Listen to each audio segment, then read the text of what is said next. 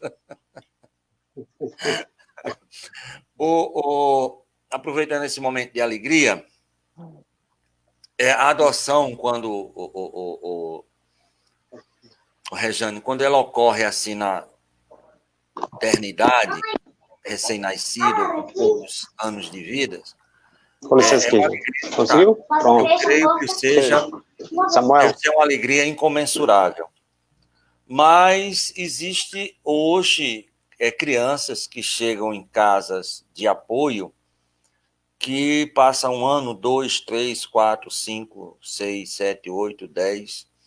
E essa adoção, muitas vezes dessa idade, é extremamente difícil. E você estava me falando de um projeto muito interessante.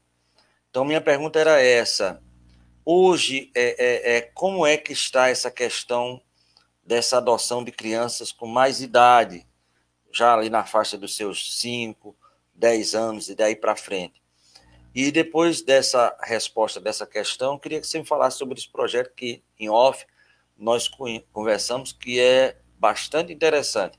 Vou lhe explicar porque o motivo dessa pergunta, não para você que está sabendo, mas para os nossos internautas que estão aí nos acompanhando pelo Facebook e pela web rádio Estação da Luz. As casas de apoio, elas têm por obrigação, a nível, não sei se federal, estadual, municipal, até 18 anos. Depois dos 18 anos, não é mais a infância. E há uns 10, 12 anos atrás, eu vi uma reportagem que um jovem desesperado, porque ele já tinha sido abandonado na infância, foi acolhido, estava ali há exatamente 17 anos e quase 18, e mais um tempo para frente ele não poderia mais ficar nessa casa, teria que ser expulso, não é expulso, mas teria que sair da casa. E ele diz assim, olha, as únicas pessoas que eu conheço são as pessoas que estão aqui, e a partir de tal dia eu não vou mais poder entrar na casa. Aí você me falou da questão hoje do Estatuto da Juventude, e eu queria que você falasse sobre isso. A adoção de crianças com mais idade, a questão desse projeto que você falou tão bonito, e também, nesse caso, dessas crianças, desses jovens, né, que já estão chegando aí na fase adulta, por favor. Então, a gente precisa falar que, hoje em dia, esses abrigos, que antigamente se chamava de orfanatos e tudo, hoje é chamado de instituição de acolhimento. Acolhimento porque acolhem casas, né, são abrigos. Abrigos em caráter provisório. O Estatuto da Criança e do Adolescente trata bem detalhadamente sobre isso, e de 2009 para cá, na Lei 12.010, ela trouxe um olhar diferenciado para essas crianças que eram esquecidas.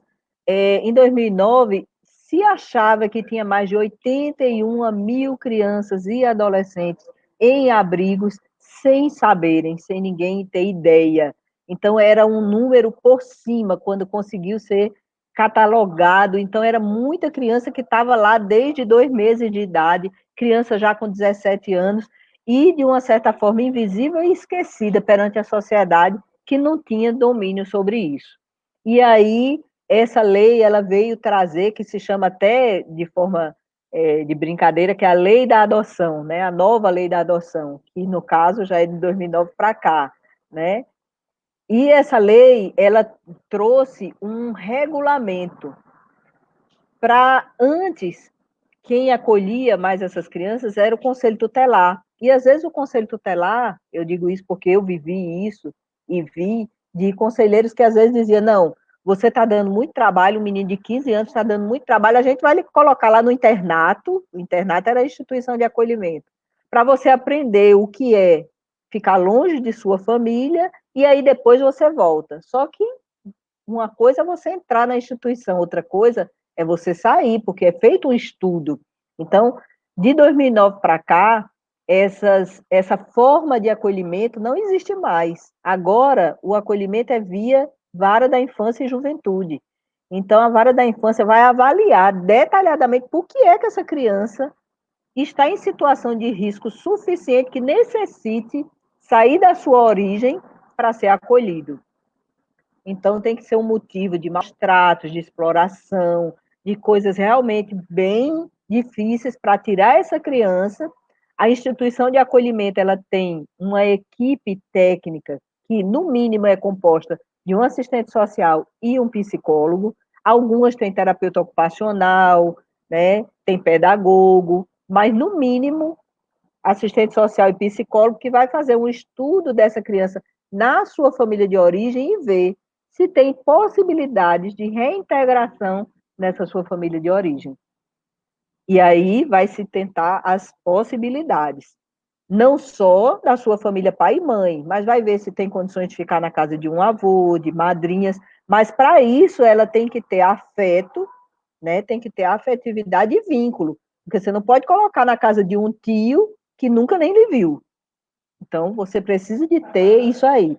E aí, o judiciário está cobrando das instituições de acolhimento desses abrigos relatórios. Quando a criança entra, com 15 dias, a instituição já tem que prestar conta de um plano individual de acompanhamento de cada criança, dizendo se ela tem possibilidades de retornar para a família biológica ou não, né? E aí, de 6 em 6 meses, já tem que mostrar para o judiciário um relatório dando o resultado dessa primeira visita, que antes de 2009, tinha criança que era acolhida que não tinha nada, nem documento, nem coisa nenhuma sobre ela, e ela ia ficando, né? E aí, hoje em dia, não, a criança só pode ficar na instituição de acolhimento sem uma decisão sobre sua própria vida 2 anos. Nesse período de 2 anos, a instituição de acolhimento tem que ver o que é melhor para essa criança. Ela preparar a família biológica para ter ela de volta, tentar alguma reintegração familiar com a família extensa, ou pedir ao Ministério Público a destituição do poder de família, que é tirar da família o direito de ser pais e encaminhar essa criança para o Sistema Nacional de Adoção, que é a famosa fila da adoção que existe nesse sistema, que tem muito mais pretendentes do que crianças. O problema é que o desejo desses pais é desejo por crianças menores. Crianças até 5 anos, existe uma procura muito grande.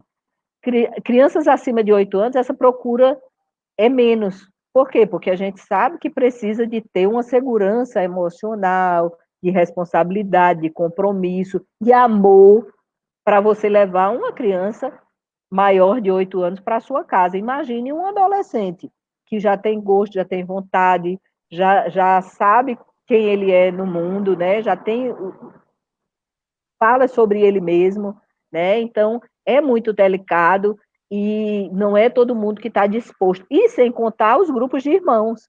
A gente tem hoje em dia famílias de 3 irmãos, de 4 irmãos, de 5 irmãos, né? A gente assistiu uma live essa semana do Recede, de uma amiga que eu conheci em Belém, do grupo de apoio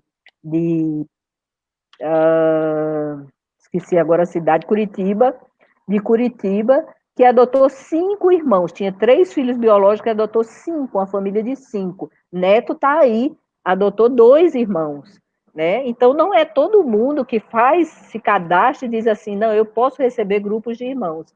E as crianças deficientes? Né? Crianças com síndrome de Down, crianças autistas, crianças com déficit intelectual, né? Que não vão acompanhar academicamente sua vida escolar, né? Na expectativa que os pais têm. Então, existe toda uma proposta de estudo para essas crianças, para que isso possa vir. Tentando tudo isso, nesses 2 anos, a criança fica destituída. Se ela for menor de 5 anos, há uma possibilidade muito grande dessa criança ser logo chamada para iniciar o seu processo de aconchego à nova família pretendente. Mas, se for uma criança acima de 8 anos, já é mais difícil, né? É muito raro ter hoje na fila pretendentes que optem por filhos acima de 8 anos. Infelizmente, né?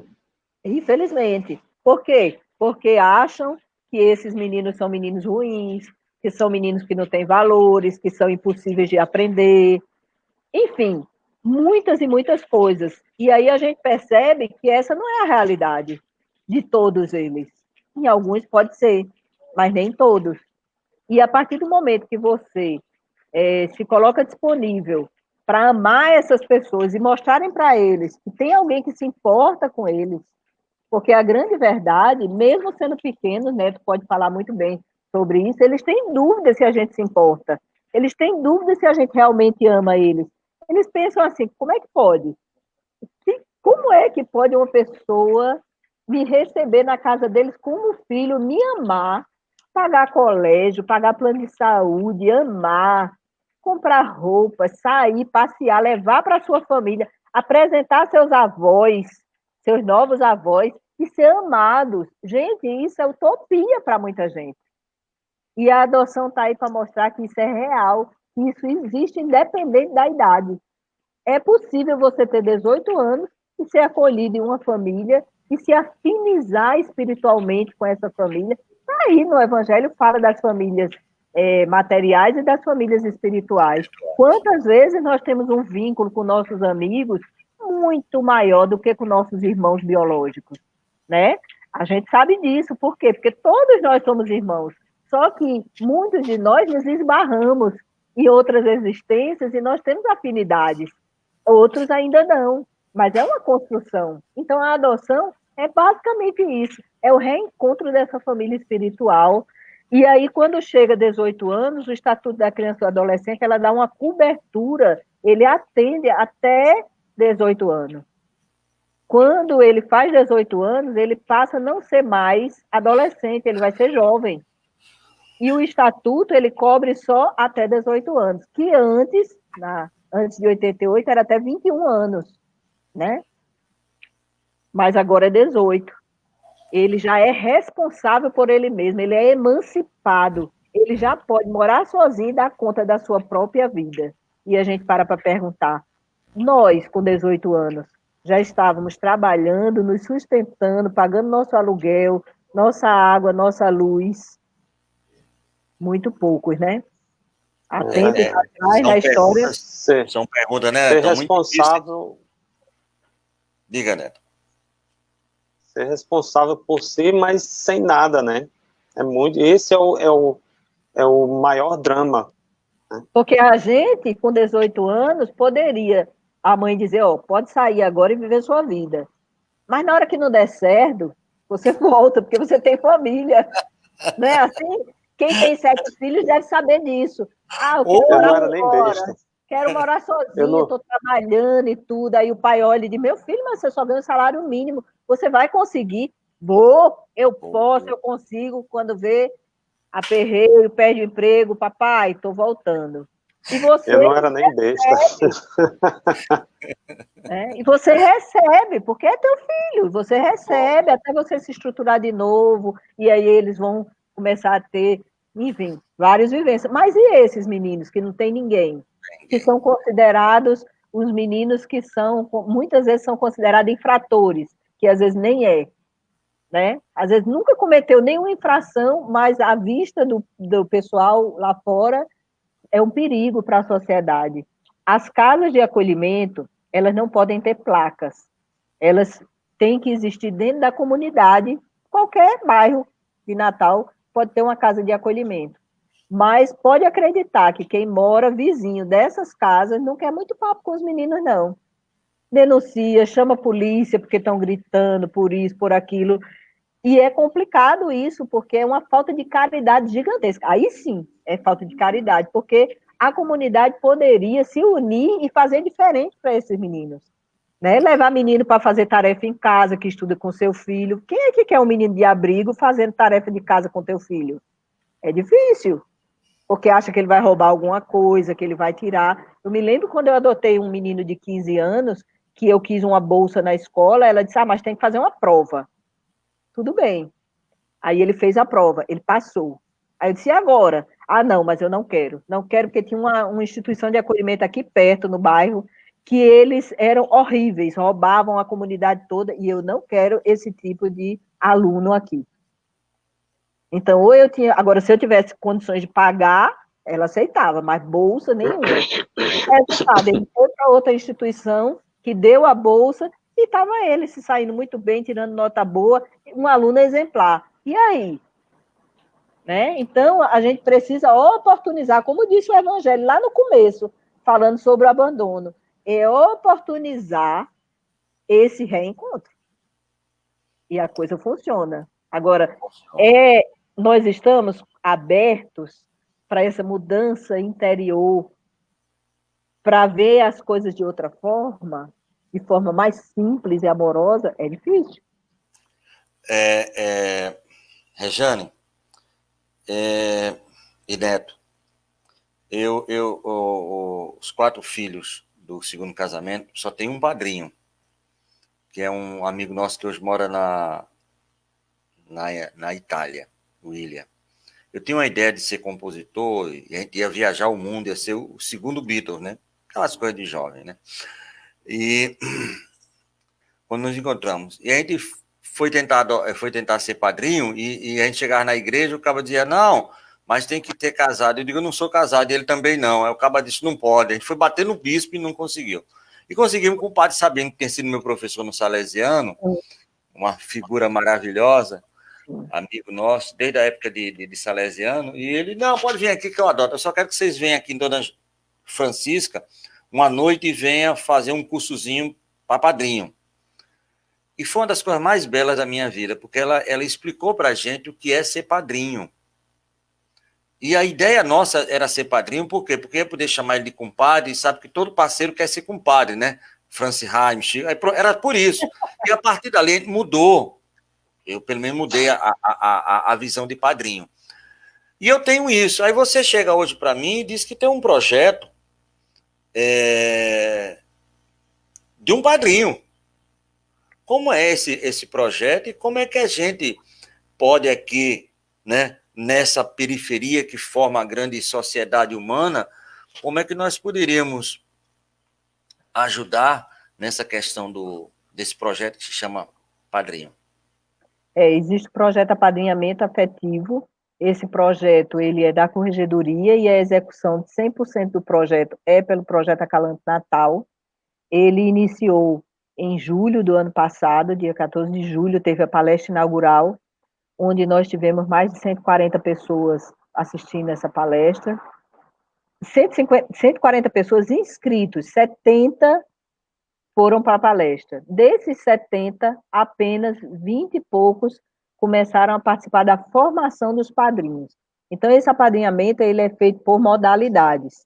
Existe uma modalidade que se chama modalidade profissional, que é aquele profissional que, de alguma forma, quer dar sua parcela de colaboração para essas crianças e adolescentes que estão acolhidos. Seja indo à instituição prestar o seu serviço ou recebendo no seu espaço de trabalho essas crianças e adolescentes. Tem também o apadrinhamento de provedor. Esse não precisa conhecer essas crianças.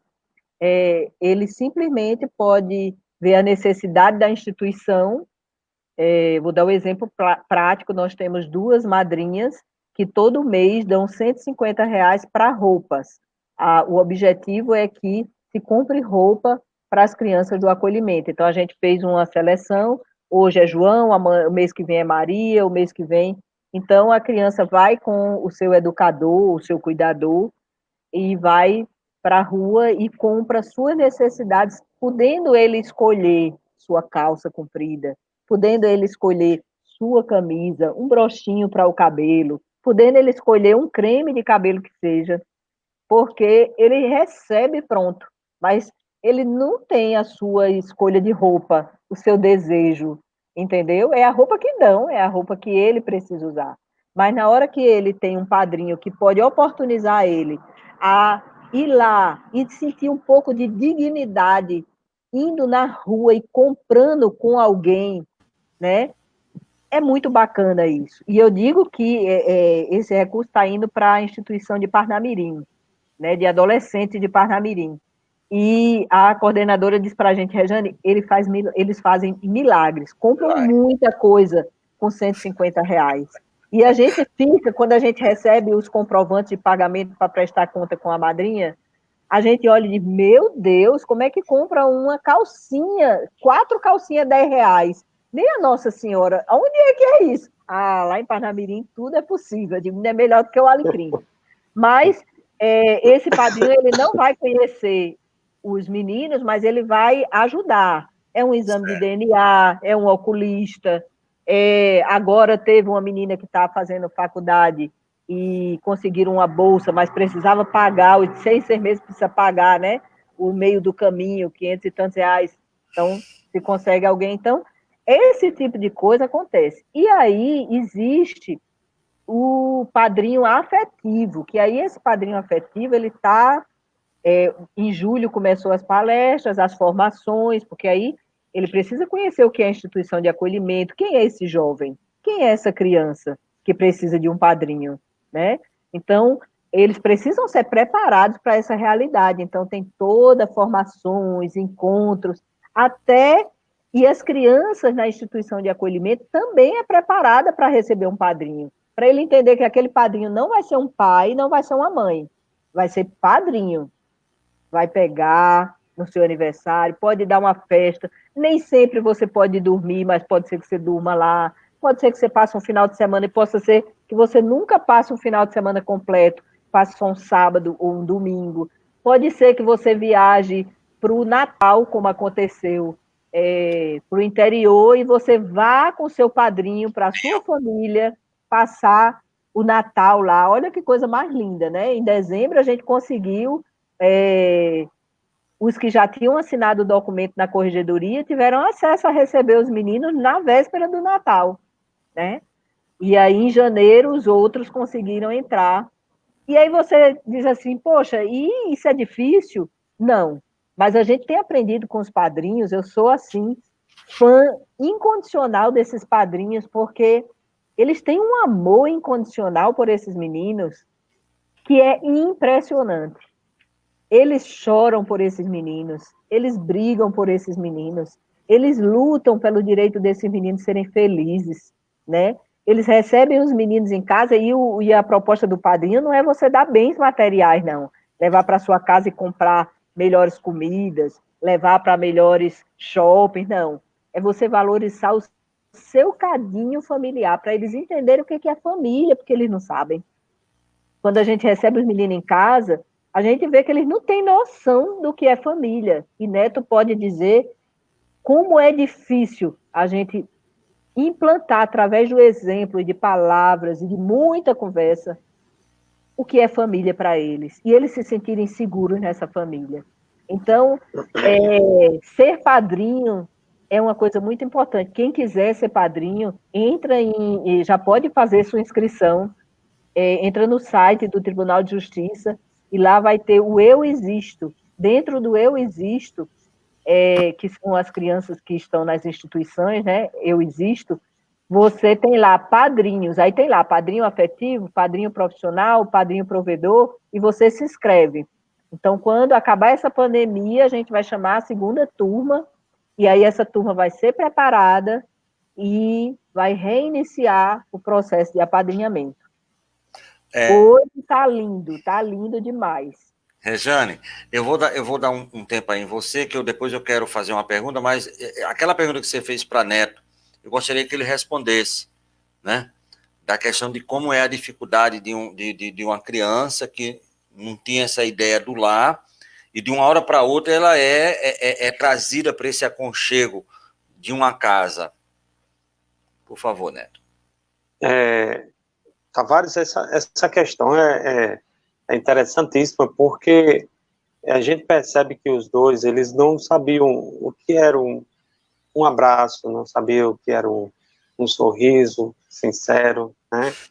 E quando a gente se propõe, né, a trazer esse sentimento, muitas vezes eles não reconhecem, eles não sabem o que é isso.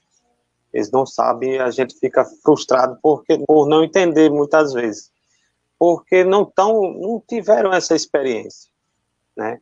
E é preciso ter muita paciência nesse momento, muita paciência e entender, né? O processo de paciência passa pelo entendimento. Então, entender as necessidades, as demandas, né, deles. Por exemplo, havia um comportamento aqui em Samara, por exemplo, que a gente identificava muitas vezes que ela às vezes provocava situações assim de teste ao extremo, e a gente parava assim com a cabeça fervendo já e ficava, meu Deus do céu, e agora? Aí a gente parava e dizia, não, ela não está acostumada a amar ainda. Ela está acostumada a isso, a receber agressão, ofensa, e eu acho que era isso que ela esperava da gente, né? Porque ela só via isso. Então, quando a gente se propôs, a gente entendeu que esse processo dela desafiar, era isso que ela estava esperando da gente. Quando a gente fez o contrário, aí chocou. Foi quando fez a diferença. Que ela percebeu, aqui é diferente, né? E aí isso fez uma diferença estrondosa, né? Quando ela percebeu que a resposta era diferente, né? Quando a gente ofereceu, dizer que olhou no olho e disse, ofereceu a outra face também, e olhou no olho e disse, eu sou seu pai, você está aqui, você é minha filha, você não vai embora. E essa frase foi repetida muitas vezes aqui nessa casa. E é uma convicção que ela precisava ter, porque ela veio de uma situação em que ela não tinha como confiar nas pessoas, né? Ela tinha que estar alerta toda hora às situações de risco. Então, ela precisava dessa segurança, que ela não tinha no início. E ainda não tem. Eu posso dizer com toda a categoria que ela não tem, né? Ainda. É um processo longo. É uma característica, inclusive, da adoção tardia, né? São crianças que chegam lá com a idade um pouco mais avançada, né? Samara chegou com 8 anos e Samuel com 6, né? Então, eles traziam experiências anteriores, e essas experiências são muitas vezes desagradáveis, muito desagradáveis mesmo, né? Então, isso são marcas que eles trazem e vão carregar para o resto da vida.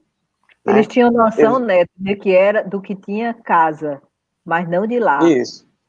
Isso, exatamente. Aí a gente teve que mostrar a eles o que é isso. E só para você ter a dimensão, Tavares, e como é essa questão da espera que muitos deles passam, eles dois, quando a gente tomou conhecimento, ela tinha 8 e ele 6, né? E quando é feita a busca, quando o fórum faz a busca, ele faz em ordem geográfica. Então, ele primeiro busca na região onde as crianças residem, né, por alguém, e aí depois vai expandindo, né, até chegar a nível internacional, né? Então, eles dois, quando fez a busca em todo o Rio Grande do Norte por um casal, né, que tivesse o perfil que se enquadrasse na idade deles, só apareceram 4 casais em todo o Rio Grande do Norte. Nós éramos o terceiro, eu e Ana Lúcia. Aí eles ligaram, o primeiro não atendeu, o segundo já não tinha mais interesse, né? E o terceiro, o casal tinha se separado, e aí também realmente não tinha mais interesse. Aí ligaram para nós, aí a gente foi lá, né? Então, só para você ter a dimensão do quanto tem crianças aí que estão fora do perfil da maioria dos casais que buscam a adoção. Né? Então, existe esse... Me emocionou. Oi? Esse seu depoimento me emocionou. Ah, sim. São histórias que a gente vai acumulando, né, que vai fazendo a gente crescer muito, né, como ser humano, como pai, é muito bom. Eu vejo que hoje eu posso dizer que sou outro ser humano, né, de todos os aspectos, né, porque a gente se compadece. Não tem... Eu acho que a palavra não traduz integralmente o que é ser pai, né? mas a gente entra e quer ver bem, a gente quer ver crescendo, a gente quer ver... E quando a gente vê alguém ofendendo, a gente quer ir lá lutar. A gente vai em cima como um leão para defender, porque isso já aconteceu comigo, né? Logo no início eles estudaram na escola que eu trabalho, então houve situações de agressão. Então, quando eu ia lá, eu dizia: ah, meu Deus do céu, eu ficava tremendo para ir. O diretor olhava para mim e dizia: ei, você não pode não, aqui você é professor. Eu ficava doente. É normal, é normal. Então, são coisas que a gente vai se transformando ao longo e é muita emoção. Para administrar isso Só você me contando, eu já estou me difícil. emocionando. Imagina ao vivo e a cores. Quem prometeu 2 assuntos, eu acho que não vai dar tempo do segundo, a gente vai trazer para a próxima semana, se você puder. Mas para fechar esse assunto da adoção, eu queria falar sobre a neoplasia que aconteceu com você, né? E eu quero, caso você possa, marcar para a próxima semana, sexta-feira, veja aí sua agenda, ou sábado, para dedilhar tudo isso com bastante calma. Mas com relação à adoção, esse apadrinhamento que você falou, essas 3 versões do apadrinhamento, já seria uma preparação para que essas pessoas que apadrinham, você disse que tem umas aí que são, né, verdadeiras leoas, já comece a trabalhar vamos dizer assim, não sei se é o termo certo, eu sou um leigo no assunto, mas a adoção definitiva, sair do apadrinhamento para a paternidade e a maternidade definitiva, querida? Então, todas as pessoas que participam do projeto Padrinho na condição de modalidade afetiva, elas têm que ir na vara da infância da sua comarca, porque esse projeto, ele está escutando bem? Esse projeto, ele está vinculado a Parnamirim e Natal, né? Em princípio. Está com tudo pronto para futuramente acontecer em Mossoró, pelo Grupo Afeto. Mas o que acontece? Essas pessoas têm que ir na vara da infância para pegar uma declaração de que ele não está cadastrado no Sistema Nacional de Adoção. Por quê? Porque a gente não entende que não é interessante um casal se cadastrar como padrinhos pensando em adotar, fazer um test drive. Aí eu vou pegar João tem 9 anos, se der certo, se ele for realmente legal, a gente adota, aí muda lá no nosso perfil e a gente ajeita, né? Então, a grande verdade é que a gente não quer que essas crianças passem por mais um sofrimento e sejam consideradas um test drive para adoção. Não. Essas pessoas que são padrinhos, elas entram conscientes de que vão ser padrinhos. E não entra na lista de adoção? Não está vinculado à adoção. Aí é concorrência desleal, ó. Não, deixa eu só falar uma coisa. Eu estava pensando aqui, você vê o que é as coisas. Quando você estava falando aí, eu estava pensando, eu vou propor a Neto a chamar o menino dele para fazer a prece final. Aí o espírito superior que sentou no colo dele é tão maravilhoso, é um médio de intuição, já sentou lá, porque eu estava pensando aqui nisso. Você vê, estamos ao vivo e a cores, não tem jeito de ter combinado, porque estamos aqui, mas você falando, eu já pensando nisso. Neto, chama o menino e a prece final vai ser com ele. Mas desculpa, conclua. E pode chamar então, o Neto. Então, assim, não há uma possibilidade. Lógico, lógico que pode ser que algum dos padrinhos nutra um sentimento bem diferenciado ao longo do tempo e sinta que não consegue mais ficar longe desse afilhado, né? Então, ele vai sair do projeto Padrinhos e vai entrar com processo de adoção. E entrar na lista. Só que isso precisa ter uma segurança muito grande, ter uma certeza extraordinária, porque a criança vai entrar por um processo, ele deixa de ser padrinho para ser pai, entendeu? Então, isso mexe com a cabeça da criança. Lógico que cada criança que está em situação de abandono gostaria que seu padrinho fosse pai, mas nem todos os padrinhos têm a intenção de ser pais. A maioria não tem, quer ser padrinhos. Então, o projeto é para isso.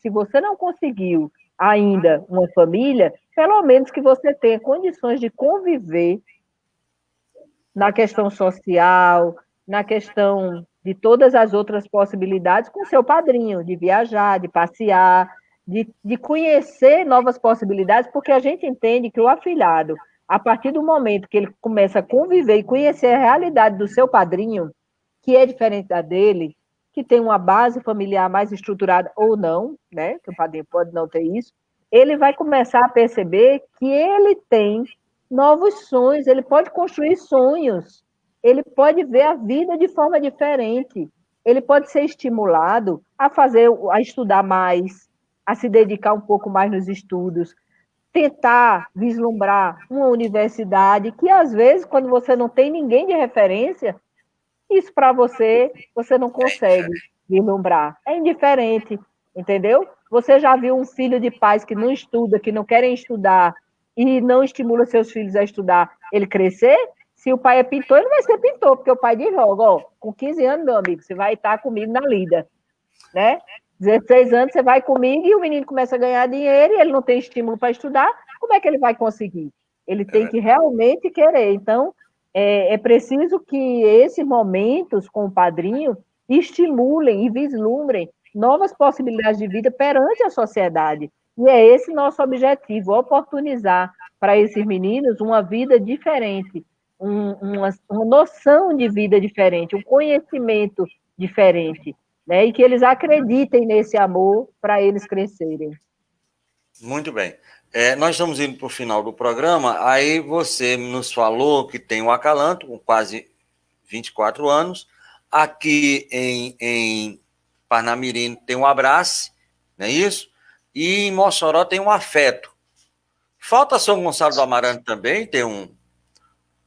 Que Neto não nos discute, né? Por favor, né? Mas quem sabe São Gonçalo do Amarante, né? Seja aí um abraço e afeto com Acalanto. O Acalanto é um grupo de apoio entre os 150 que existem no Brasil, e ele tem um referencial de formação de grupos de apoio muito grande. A gente tem todo ano 2 momentos de formação, que a gente chama de capacitação de novos voluntários, e é um dos grupos que mais consegue captar voluntários e que firmar voluntários. Sempre que entra uma turma de novos voluntários, nem todos ficam, mas sempre fica alguns que conseguem desenvolver um trabalho. Por isso a gente tem uma frente de trabalho tão grande, porque ele é 100% voluntário, a gente só tem 2 funcionárias, né? Uma funcionária que fica no call center e a outra que são nossa mão direita e esquerda, que é a pessoa que recebe toda a carga de todos os departamentos e também a questão financeira do Acalanto, junto ao call center, né? Então, é uma pessoa que compreende, é mais sensível com relação à adoção, é que recebe as ligações, os pedidos, né? Então, só temos 2 funcionárias que são pagas. A gente queria muito um projeto que pudesse financiar um assistente social e uma psicóloga, que pudesse dar um know-how para a gente maior, porque nós estamos em outras frentes de trabalho profissional e dando o nosso voluntariado. Então, esses grupos de apoio, eles foram formados por nós, pelo Projeto Acalanto, como outros do Brasil, né? Porto Velho, São Luís, Sergipe, Fortaleza, enfim, tem muitos aí que a gente levou o nosso... quando a gente começou, a gente sofreu muito para desenrolar. Esses não, a gente já entrega tudo pronto, né? Então, eles já têm uma base, um suporte maior, e nós fazemos um papel tipo doula, né? Não sei se você já ouviu falar que agora existe esse nomezinho doula, que é aquele que acompanha a moça que está grávida e acolhe, e até depois do parto e tudo. E a gente faz isso com os novos grupos, acompanha, está ali do lado, se precisar de alguma coisa, a gente está junto, né? Então, o grupo Afeto é mais antigo, já tem mais de 1 ano, já desenvolveu trabalhos maravilhosos. O Ministério Público, no nome do Dr. Sacha, foi um dos que estimulou muito a criação desse grupo, como o doutor Isabelita em Parnamirim, no Abrace, Então, o Ministério Público já está vendo os grupos de apoio com outro olhar, está vendo o grupo de apoio como parceiro, não como aquele que quer concorrer no trabalho. E a gente está aqui para ajudar, né? Então, veja que a cultura da adoção mudou, a gente está com propostas diferenciadas. Agora, se você me permitir, para encerrar, a gente está com a nova programação. Nesse tempo de pandemia, as programações elas são totalmente diferentes, né? São propostas agora com as famosas lives, né? Então, a partir do dia 18, segunda-feira, a gente vai ser os grupos de apoio enlouquecidos com as lives. Já começaram de uma forma devagarzinho, mas se uniu aqui a Coordenadoria Estadual Judiciária de Adoção, a Segunda Vara da Infância e Juventude, Projeto Acalanto Natal, o Abraço e o Ministério Público em Parnamirim, o Afeto e o Ministério Público em Mossoró, e todos os dias, a partir do dia 18, nós vamos ter lives, né? Na segunda-feira vai ser os impactos dos traumas na adoção, com a presidente da Associação Nacional. A gente Qual é o horário? vai ser horários diferenciados. No dia 18 vai ser 20 e 15. No dia 19 vai ser projeto Acolher de Entrega Legal, que é de Mossoró, lá que já está desenvolvendo um trabalho da entrega legal muito bom, né? Nesse horário, 20 e 15. Dia 20, a gente vai ter só perguntas e respostas sobre a adoção. A gente vai ter no dia 21 com a gente, né? Nós vamos estar lá com o projeto Padrinhos de Primeira Viagem. A gente vai estar levando um padrinho, que é o Gleison, um psicólogo, que está apadrinhando 2 meninas, um adolescente e uma criança. E é fantástico o trabalho dele. Ele vai representando os padrinhos dessa primeira turma, né? A primeira turma é orgulhosa de ser a primeira turma e vai ser, com certeza, um referencial para as próximas turmas, né? No dia 22, a gente vai trabalhar histórias de adoção com o Abrace. No dia 23, começa o ENAPA, que é o Encontro Nacional de Apoio à Adoção, que aí vai ser alguns dias de trabalho focados nesse projeto, que antes era presencial, e que esse vai ser o primeiro ENAPA, né? Que não é presencial, virtual, né?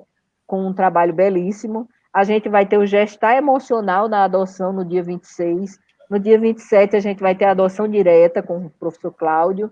A gente vai ter no dia 28 o projeto Família Acolhedora, por doutora Isabelita, lá de Parnamirim, do Grupo Abraço. Ela é a promotora. Nós vamos ter Entendendo o Sistema Nacional de Adoção, com o nosso advogado, doutor Cláudio, e mais um convidado. E aí, no dia 30, que aí vai ser à tarde, às 15 horas, a gente vai ter Educação Positiva e Paternidade Adotiva, né? E aí traz muito de maternagem. Fora isso, vai ter algumas lives fora desses contextos. Aí a gente vai ter agora sábado um cinema, né? Que quem entrar no Instagram do Acalanto vai ver a proposta, que antes a gente fazia o cinema lá no Acalanto, comendo pipoca, refrigerante, e agora a proposta é a gente assistir o filme e entrar no Zoom, no aplicativo Zoom, só para discutir. Nós temos um setor de educação que faz uns questionamentos sobre todos os aspectos da adoção e da maternidade, e nós vamos discutir isso, que são os casais negros que adotaram um menino branco. Então, vai trabalhar a questão do preconceito e tudo, e eles procuram na criança algo que pareça com eles, e dizem, os olhos, né? O menino com os olhos bem azuis, né? Totalmente, mas é a necessidade da busca, né? Parece, não parece, e aí fica buscando isso. A gente tem agora, no domingo, o Papo em Família, né? Que vai começar a ser divulgado, acredito que a partir, eu acho que já está sendo, que vai ser pelo Zoom também, porque a gente não tem como abrir para todo mundo, porque a gente fala, né, tu participa. O Papo de Família era lá Papo de Família no Museu Câmara Cascudo, né? E aí vai ser virtual. A gente já iniciou um trabalho com pós-adoção, que a gente está vendo como é que a gente vai desenvolver agora. A gente levantou alguns temas no primeiro momento, e agora a gente vai convidar pessoas que vão trabalhar esses temas que a gente levantou das nossas necessidades, quer dizer, não foram temas impostos. A gente fez um primeiro momento, né, pôde participar, porque a gente tem o privilégio de participar de um grupo chamado Pós-Adoção, que uma mãe criou, e que a gente nos ampara e nos fortalece, e que agora a gente vai levar um pouquinho dessa nossa experiência para outras pessoas também, convidando pessoas para trabalhar isso. Enfim, é muito trabalho, é muita coisa, a gente não vai ter caminhada, não vai ter cinema para criança e adolescente, a gente não vai ter palestras ao vivo, e aí a gente vai ter uma enxurrada de atividades, de lives, e o Ministério Público e o Judiciário estão se reunindo, não como live, mas para soltar no YouTube alguns trabalhos, mas aí tem que ser gravado, é ao vivo, vai ser live ao vivo gravada, digamos assim, porque vai estar privilegiando com o doutor Zé Dantas, e, enfim, a próxima semana a coisa vai bombar da adoção, e eu acho que vai ser muito mais do que quando era presencial, penso eu. Maravilha. Mas só para finalizar, para eu passar para Neto, para ele fazer a prece. Mas, Neto, você queria falar alguma coisa, meu querido, por favor? Eu só complementar um pouco o que Regiane falou, né, que quando a gente está dentro nessa seara da adoção, a gente vê que tem muitas demandas e poucas pessoas, né? Então, a gente, eu me sinto muito feliz em estar contribuindo aqui de uma forma ou de outra com o Acalanto, né? A gente ainda não consegue ter um nível de doação maior com o tempo, com o financeiro, com seja lá o que for, mas a gente abraça a causa, a gente está junto, né? E essa ideia do grupo do pós-adoção foi uma ideia pioneira, porque foi identificada uma necessidade e ela tem que ser trabalhada, né? E o Acalanto está junto para estar dando esse suporte, né? Porque, como o Regiane aí exemplificou, são muitas coisas, são muitas ações que podem ser feitas para minimizar essa lacuna que muitas vezes que fica na vida do jovem, né, da criança e do jovem, né?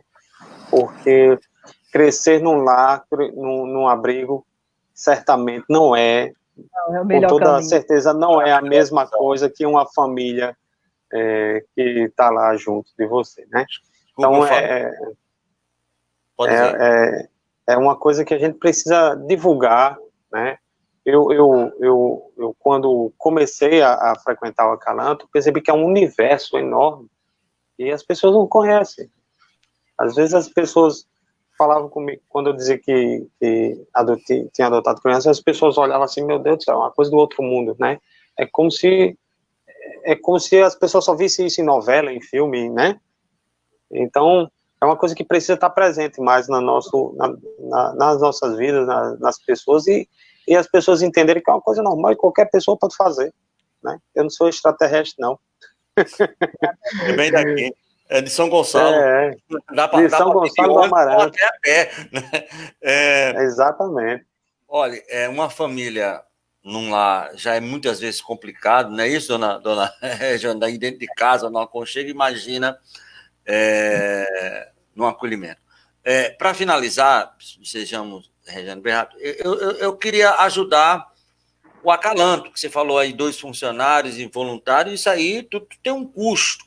Então, uma pessoa que está aí na live pelo Facebook ou pelo rádio, que ela possa querer ajudar financeiramente a instituição para ela se manter, ou que queira ser um voluntário, dando horas do seu lazer para o trabalho voluntário. Como é que essa pessoa poderia encontrar ou se dirigir ao Acalanto? De que forma, tanto para o financeiro como para também o voluntariado?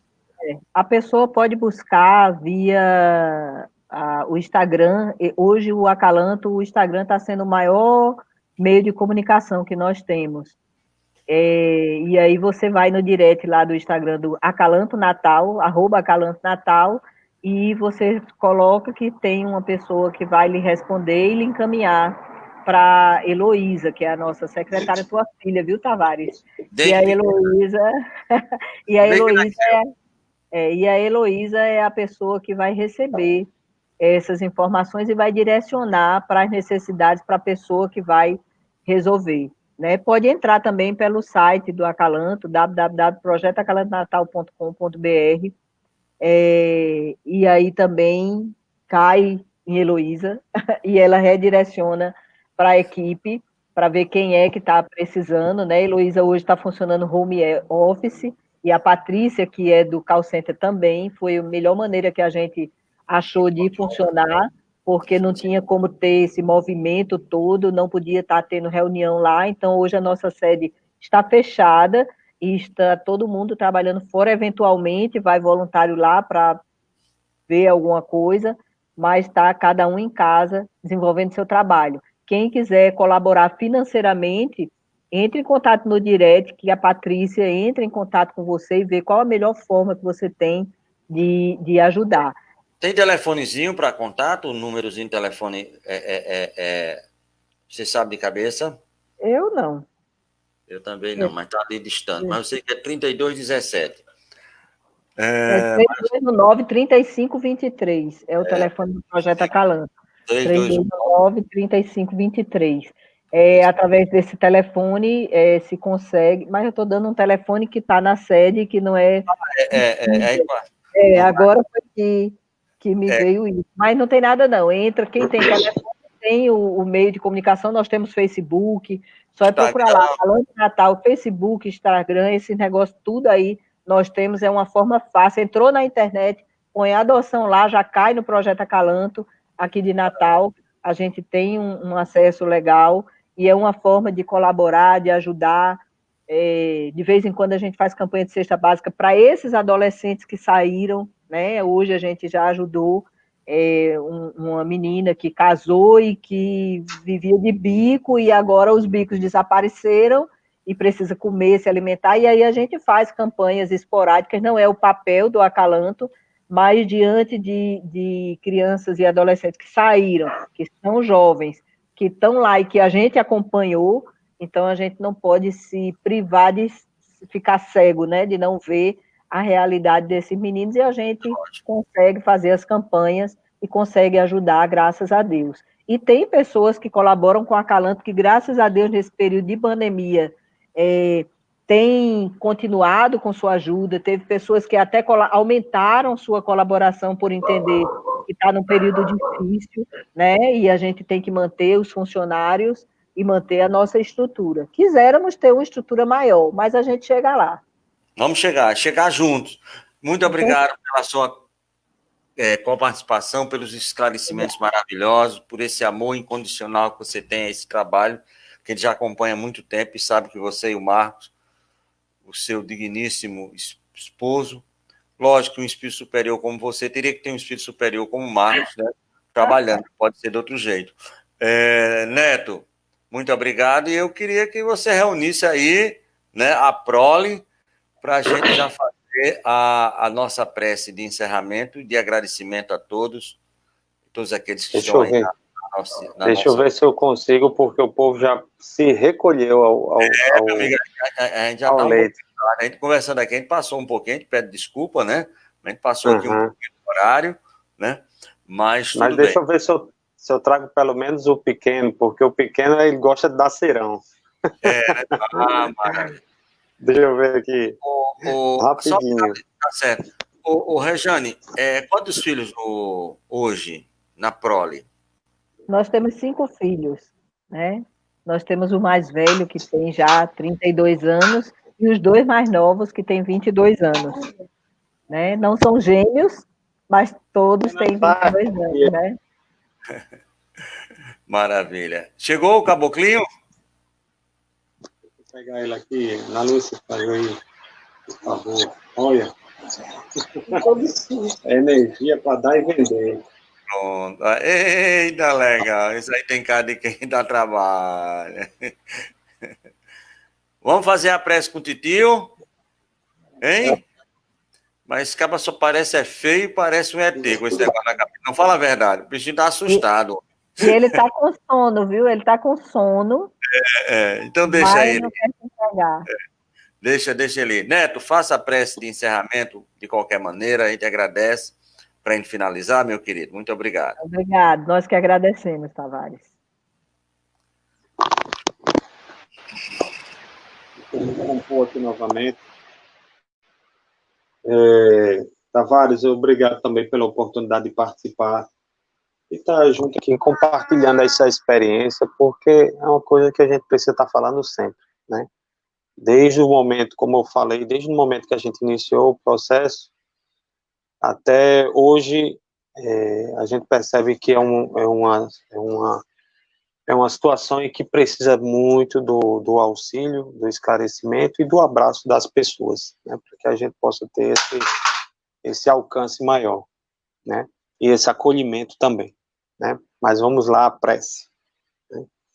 Então, quem desejar fechar os olhos, fique à vontade, mas pedimos principalmente que sintonize o seu pensamento, o nosso pensamento, com o Pai Criador de todas as coisas, e assim vamos agradecer pelo dom da vida, pela oportunidade divina de estarmos aqui, com a intenção de aprendermos mais sobre os sentimentos, sobre as emoções, sobre os valores que o nosso Mestre e Irmão Maior Jesus Cristo nos trouxe.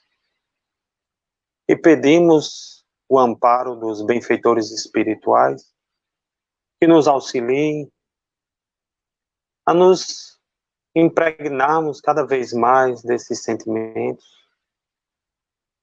para que assim possamos realizar essas transformações em nós, e assim essa transformação irá se expandir em todo o planeta. Rogamos também, Senhor, um amparo em prol deste planeta que neste momento passa pela experiência de uma pandemia, que possam os espíritos benfeitores amparar todos aqueles que estão passando pela experiência da dor através desta enfermidade, que eles possam, Senhor, ser amparados pelas perdas, pela dor, pelo sofrimento, pelo isolamento, Senhor, pela solidão, que possamos, Senhor, reconhecer que esse momento é um momento de crescimento, é um momento em que possamos cada vez mais realizar uma transformação e reconhecer os verdadeiros valores que devemos cultivar em nossos corações. E assim, Senhor, acelerar os nossos passos em direção aos teus valores, aos teus sentimentos. Para que possamos, Senhor, viver um mundo onde haja mais motivo para sorrir do que para chorar. Rogamos ainda, Senhor, o amparo em prol de todos aqueles irmãos que estejam em sofrimento, os irmãos que estejam hospitalizados, os irmãos que estejam, Senhor, privados da sua liberdade. Que a tua luz, que a tua paz e que o teu amor recaia sobre todos nós. Que assim seja, graças a Deus.